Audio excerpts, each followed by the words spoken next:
नमस्कार दोस्तों, मेरा नाम है प्रदीप चौहान। दोस्तों, सबसे पहले माफ़ी चाहूँगा, कल शाम को मैं अपने मुस्लिम भाइयों को ईद मुबारक कहना भूल गया। बहुत बहुत माफ़ी चाहूँगा, आप सभी को ईद बहुत बहुत मुबारक। लेकिन इस बार की ईद ने बहुत सी गलतफहमियाँ दूर कर दी। दरअसल कि इस देश में नफ़रत फैलाने की जितनी कोशिश कर लो, जितना आप में दम है लगा लीजिए, लेकिन इस देश के फैब्रिक में नफ़रत की जगह नहीं है। मोहब्बत जब जब अपना खेल दिखाएगी, नफ़रत कहीं दुम दबा के भागेगी।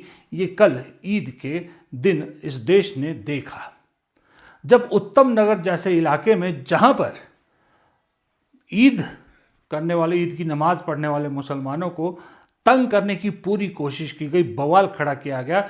लेकिन उससे ज़्यादा पूरे देश भर में तस्वीरें वो आई जो दिल को बहुत सुकून देती है, जहां पर ईद की नमाज के लिए जाने वाले लोगों पर हिंदू भाइयों ने फूलों की वर्षा की। कोई भगवा पहनकर फूलों की बारिश कर रहा था, तो कोई जयपुर जैसे इलाके में अपना पुराना ट्रेडिशन कायम रखे हुए था। ये तस्वीरें अपने आप में गवाह हैं।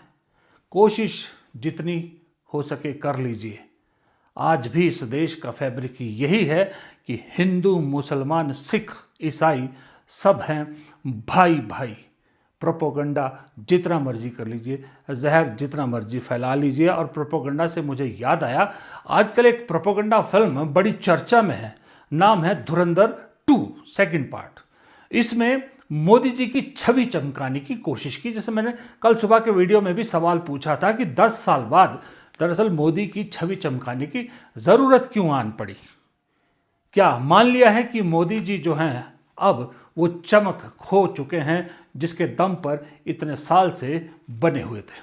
खैर, वो धुरंधर 2 के बारे में जो लोग सवाल उठा रहे हैं कि प्रोपोगंडा फिल्म है, कांग्रेस को डिमीन करने और मोदी को जो है महान दिखाने की कोशिश है, तो उस कुछ लोग नहीं, काफ़ी हद तक लोग, भक्त भी हैं और दूसरे भी, एक जो है वो ज्ञान देते थे।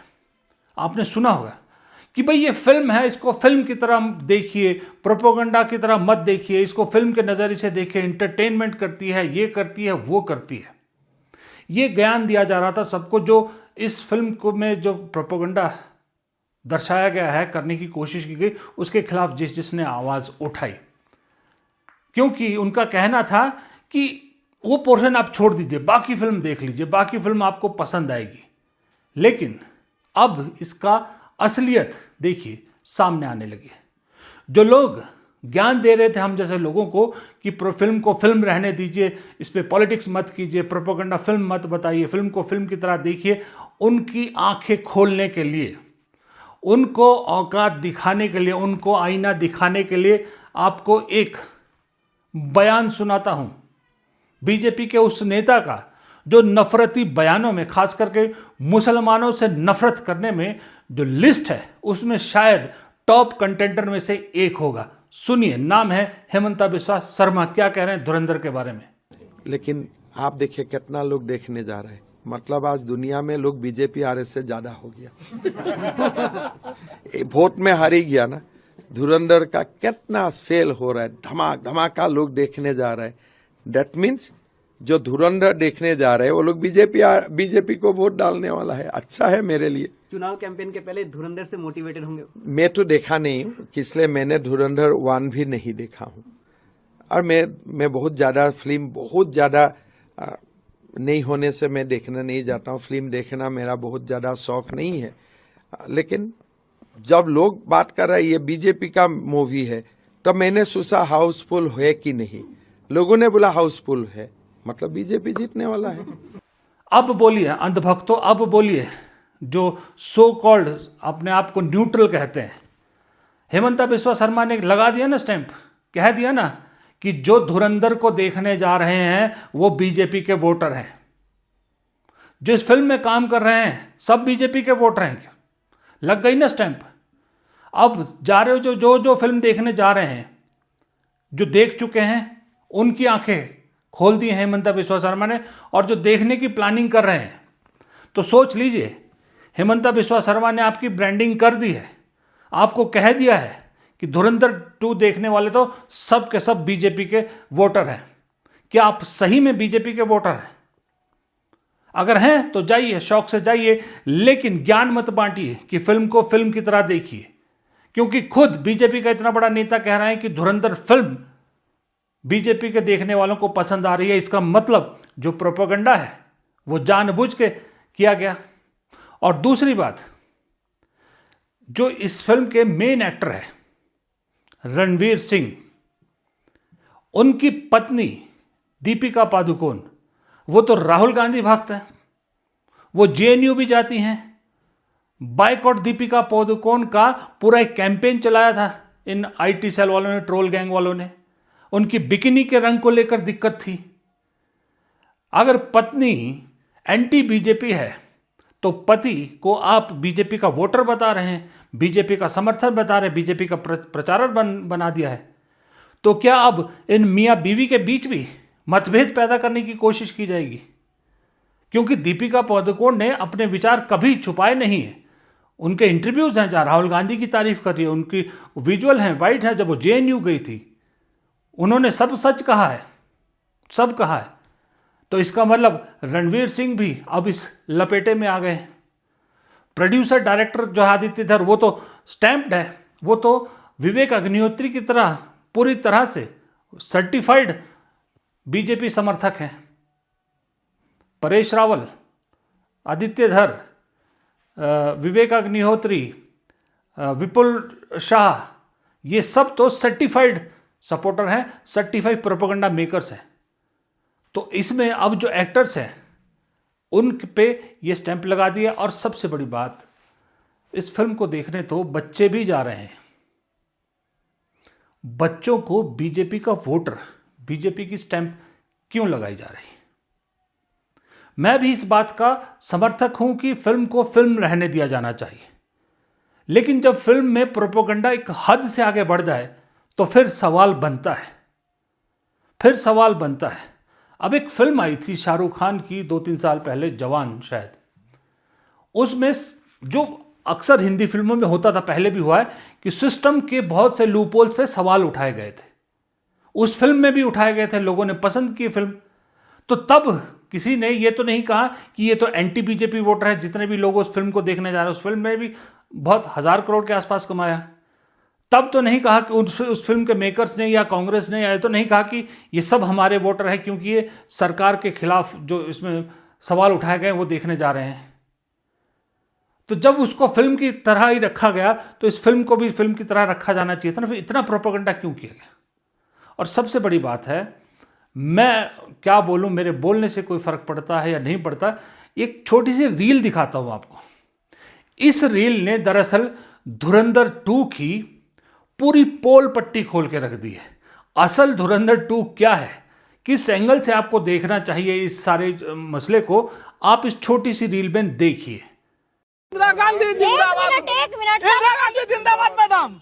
हाँ सब मोदी जी जिंदाबाद लगाता है, आप इंदिरा गांधी लगा रहे हैं। अरे मैडम वो सब अंधभक्त है। हम 4 घंटा टोटल धुरंधर मूवी देखे हैं, सीट से हिले, मुतने भी नहीं गए हैं। का है मैडम बताइए, पाकिस्तान जाता है रणवीर सिंह, भेजता कौन? कांग्रेस के सरकार। इनके मम्मी को हर महीने 30,000 रुपया कौन देता है? कांग्रेस के सरकार। इनके जो ससुर जी है, जो नेता है पाकिस्तान में, वो भी तो मैडम इंडियन एजेंट था। 45 साल पहले कौन भेजा था? इंदिरा गांधी भेजा था। आए तो मैडम सारा काम तो इंदिरा गांधी किया था। मोदी जी वो काम किए थे, नोटबंदी आतंकवादी खत्म करने के लिए, वो भी खत्म नहीं हुआ। पता चला नोटबंदी के बाद आतंकवादी हमला हुआ, पुलवामा हमला, न जाने कितना हमला हुआ। तो हुआ ना मैडम, इंदिरा गांधी जिंदाबाद।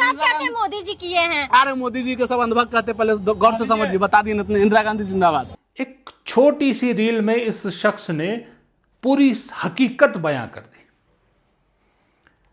क्या सवाल उठाए कि जब वो गया पाकिस्तान तो कांग्रेस की सरकार, मां को पेंशन दे रही कांग्रेस की सरकार, सब कुछ तो कांग्रेस की सरकार दे रही है, और डिमोनेटाइजेशन का फैसला मोदी का सही ठहराया जा रहा है, और कांग्रेस को पाकिस्तान परस्त बताया जा रहा है। उस कांग्रेस को पाकिस्तान परस्त, जिस कांग्रेस ने 2 टुकड़े किए पाकिस्तान के, उस इंदिरा गांधी को बदनाम किया जा रहा है, जिस इंदिरा गांधी ने वो किया जो दुनिया में कोई देश नहीं कर पाया। आज तक आपने सुना है किसी देश ने दूसरे देश के 2 टुकड़े कर दिए हो? सुना है? आपस की कन्फ्लिक्ट की वजह से देश टूटा, वो अलग बात है। किसी दूसरे देश ने किसी देश के दो टुकड़े किए हों, कहीं नहीं हुआ, लेकिन इंदिरा गांधी ने किया था जनाब। जब देश में भुखमरी की हालत थी, गरीब देशों में गिने जाते थे हम, बहुत गरीब, तब उस लेडी ने हिम्मत की थी अमेरिकी राष्ट्रपति को आंख में आंख डालकर जवाब देने की कि हम तुमसे दबते नहीं हैं। तब इंदिरा गांधी ने तो नहीं कहा था मैं विश्व गुरु हूं, नहीं कहा था ना।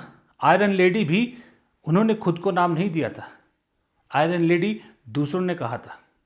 अटल बिहारी वाजपेयी ने दुर्गा रूप कहा था, खुद नहीं कहा था। लेकिन यहाँ तो खुद ही 56 इंच भी नाप लिया, खुद ही विश्वगुरु भी बन गए, खुद ही सब कुछ बन गए। फिर भी ये प्रोपेगेंडा की ज़रूरत पड़ रही है। हिटलर जिस रास्ते पर चल रहा था, उसी रास्ते को वही तरीके अपनाए जा रहे हैं। फिर भी लोग कहते हैं कि अमृतकाल है। अगर ये अमृतकाल है तो मुझे नहीं लगता कि इस देश को ऐसे अमृतकाल की ज़रूरत है। उससे अच्छा तो वही काल बेहतर था जहाँ पर भ्रष्टाचार के मामले थे, भ्रष्टाचार होता था, कोई शक नहीं, लेकिन कम से कम आदमी को अपनी बात कहने की आज़ादी थी। कम से कम देश के प्रधानमंत्री और देश की सबसे बड़ी नेता के मिमिक किए जाते थे स्टेज पे, टेलीविज़न पे शोज आते थे, तो कोई कुछ नहीं कहता था। प्रेस को आज़ादी थी, प्रेस जो चाहती थी लिखती थी, प्रेस को जो गलत दिखता था वो दिखाता था। आम जनता, स्ट्रीट थिएटर, ये सब जिंदा था, लिटरेचर जिंदा था, बुक्स बैन नहीं होती थी। लेकिन आज या तो हमारे रास्ते, नहीं तो घर पे रहो। उस ज़माने में हम ईद भी मनाते थे, हम बचपन से ईद के दिन भी जो है वो खूब मनाते थे। मुस्लिम परिवार के जो पड़ोस में रहते थे उनके साथ, सिखों के साथ गुरुपर्व मनाते थे। क्रिसमस वाले दिन चर्च जाने का बड़ा शौक रहता था। दिवाली वाले दिन वो सब लोग हमारे घर आते थे, हम सब लोग उनके घरों में जाके मिठाई देते थे, इकट्ठे पटाखे जलाते थे। आज तो अगर आप किसी मुसलमान के साथ खड़े हैं, कोई हिंदू किसी मुसलमान के साथ बात भी कर रहा है, तो यूं देखता रहता है कि कोई मुझे देख तो नहीं रहा, कहीं मेरी कोई फोटो तो नहीं खींच रहा।